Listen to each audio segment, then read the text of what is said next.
Okay, so number one, activity-based indicators. Number two, show them on a dashboard. Number three, instill a relationship based on accountability. And lastly, number four is show them the finish line.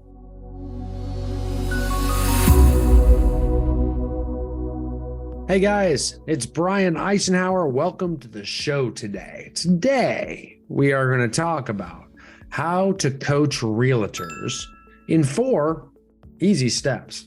In my opinion, they're easy, right?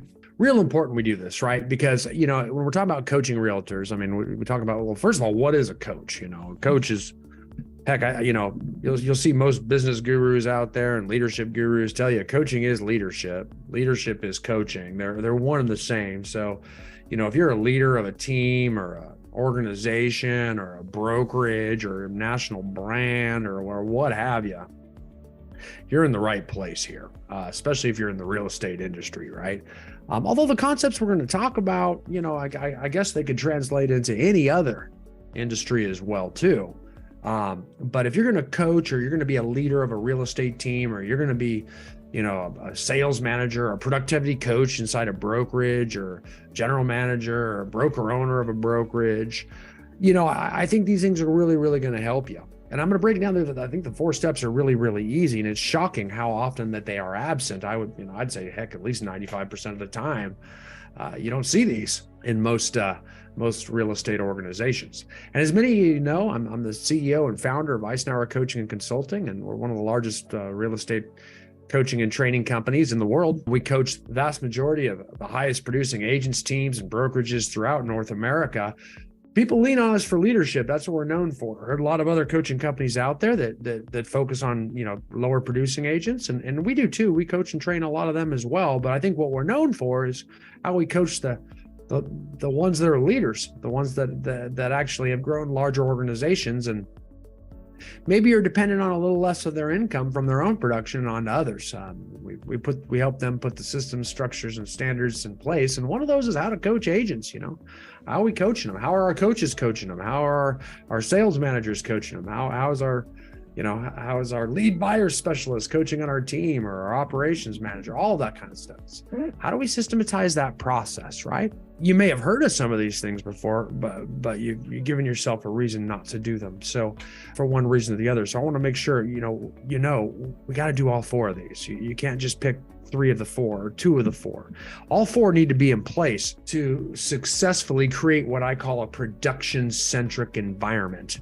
And a production-centric environment means in your organization, whether you're a coach coaching real estate agents, whether you have a team, whether you have a brokerage, by being with you, being at your company, being in your organization, it's got to help them sell more real estate or grow their businesses one way or the other, just by associating with your organization.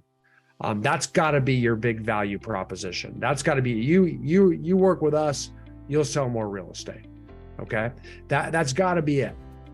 So what do we need to do? Okay. What are those 4 steps? I'm going to jump right into it. And, a few of these steps, if you haven't read my book, The High Performing Real Estate Team, it was an Inman top book of 2021. Inman News ranked it as the top real estate book. It's a must-read book, bestseller on Amazon. Great book. And a few of these principles are in there. 3 of the 4 are, at least. And I really think, that great book for both teams, brokerages, doesn't matter. Anybody that's running an organization in real estate, I use the word team loosely there because it's a group of people, right?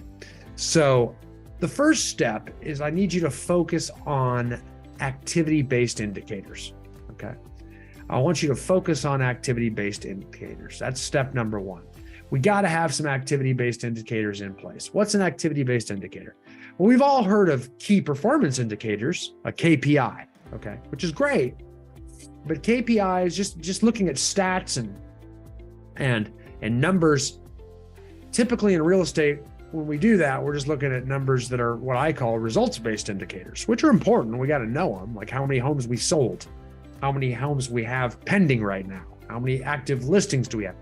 those are great and they motivate us, and it's good to know, and it's great for setting new goals and knowing what we did and what worked and what didn't, and diagnosing past efforts. However, we must focus first on activity-based indicators, which are something we can control.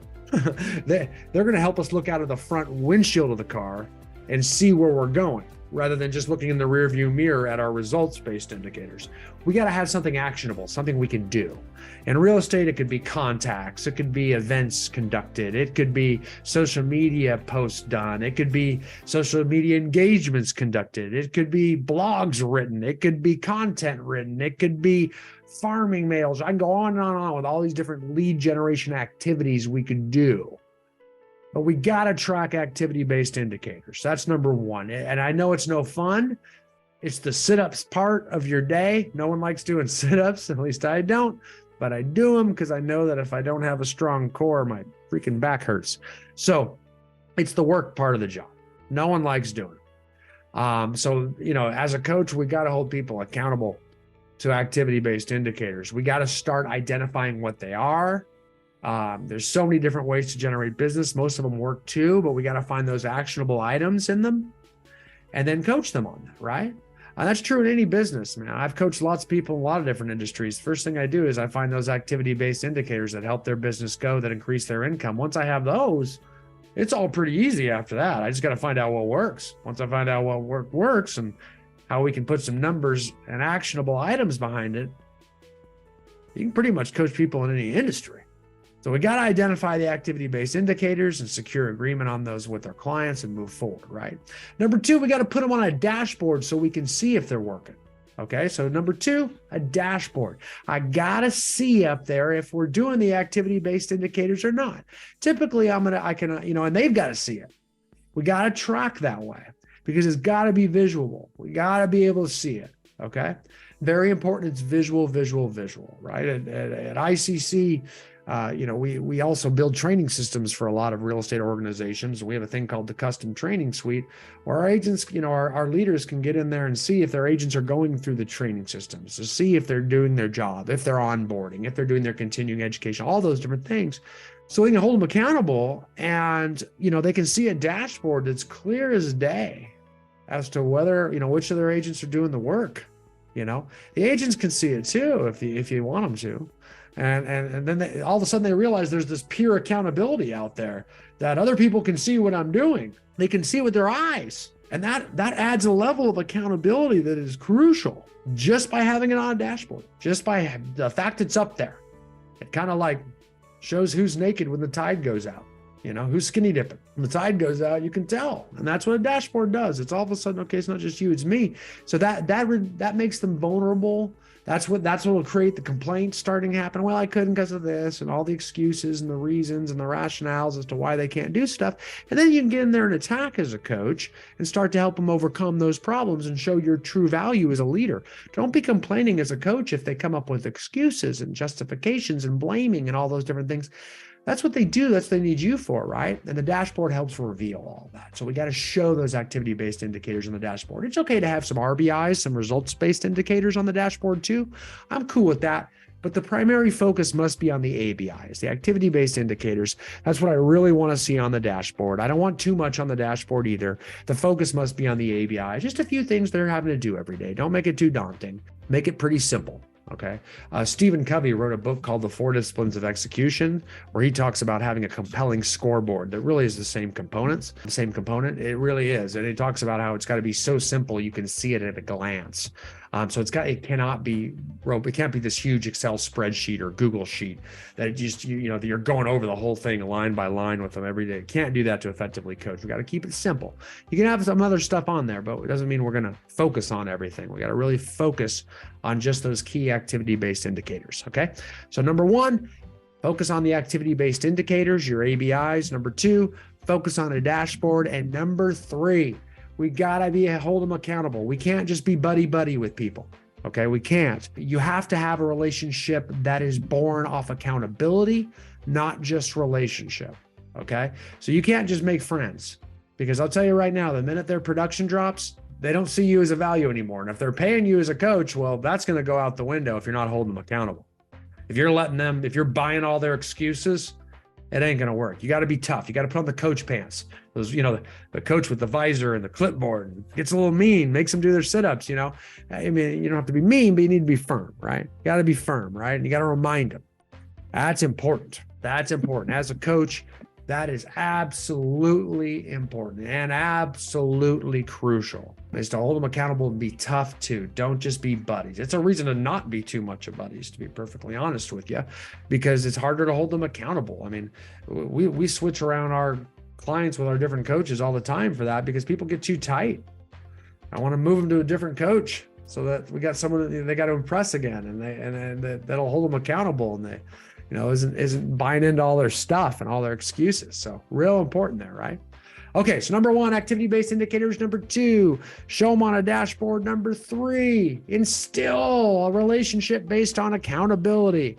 And lastly, number 4 is show them the finish line.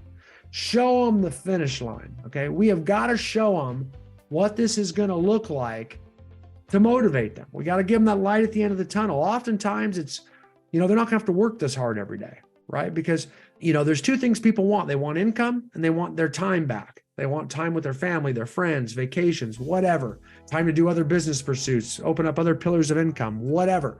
They want those 2 things. They don't just want more money, okay? So you must show them what the finish line looks like, that ultimately they're going to be able to scale this, systematize this, hire it out. Maybe it's going to be a marketing company that's going to do it. Maybe it's an ISA that's going to do it. Maybe it's going to be assistants going to do it. Maybe it's going to be someone else to run their team or their organization. Maybe they're going to be able to hire a sales manager to recruit. Who knows what it is? Whatever it is, we got to show them the finish line regularly and constantly remind them of it. Especially when they come up with their excuses, the dashboard reveals, especially when they push back on accountability. We have to constantly remind them and have that finish line conversation. And I talk about that in my book. I wrote a book on coaching called Coach. You can go to icenhowercoaching.com. You can buy it there. We have a course, an online course on coaching that'll help you to establish that finish line conversation, how to reestablish it, how to bring it up, how to constantly do it.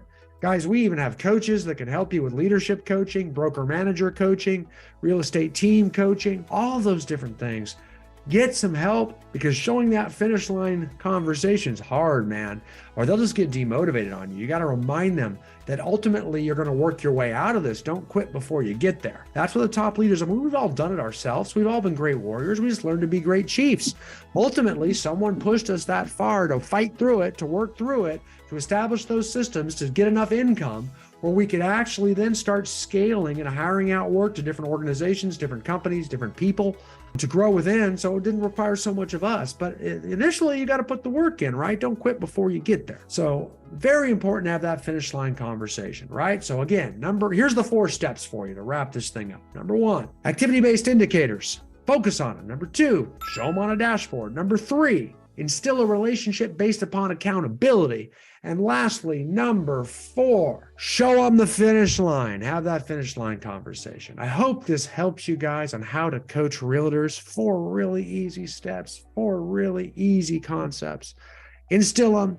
I can't wait to see you guys all next time on the next show.